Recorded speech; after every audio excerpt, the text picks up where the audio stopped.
Bonjour à tous, je suis Pascal Fechner et je suis ravi de vous accueillir pour ce nouveau Vrai UFO. Je vous emmène aujourd'hui aux États-Unis et plus précisément aux limites des États du Colorado, du Kansas, de l'Oklahoma et du Nouveau-Mexique. C'est Tyler Rogoway, un nom qui ne vous est pas inconnu si vous avez l'habitude de nous suivre, qui produit un article pour The War Zone le 21 février.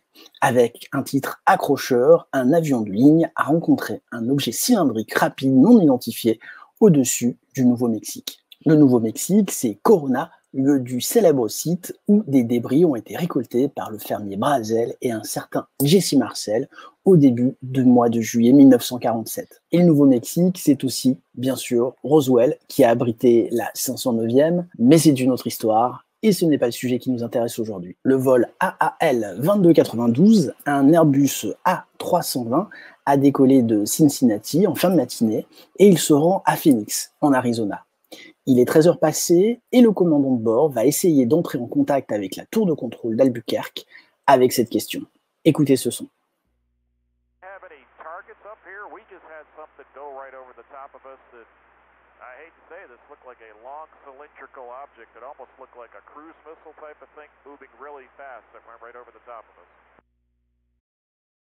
De l'aveu de Tyler Rogoway dans son article, il n'y a pas eu de réponse d'Albuquerque parce que le trafic était saturé. Donc, la tour de contrôle n'a pas dit qu'il n'y avait pas de trafic correspondant, elle n'a tout simplement pas répondu. Des recherches avec Flight Radar semblent confirmer qu'entre 13h12 et 13h19, heure annoncée de la roquette du pilote, aucun trafic ne semble correspondre à la description du pilote ou être même une menace potentielle pour l'avion.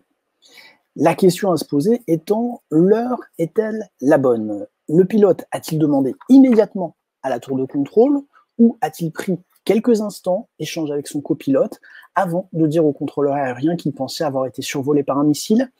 A-t-il parlé d'un missile pour ne pas utiliser d'autres mots, encore tabou en aéronautique civile, un objet en forme de tic-tac, par exemple? Rappelons-nous ce qui a été filmé dans le ciel de Sao Paulo le 16 février.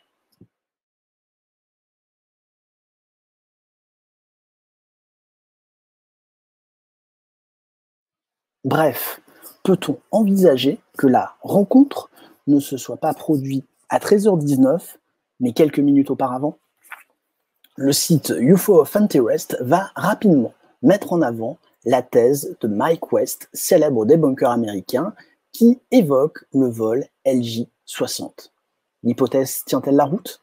Analysons. Alors, effectivement, dans le ciel de Campo, l'AAL 2292 va bien croiser le LJ-60 d'assez près. Regardez la vidéo.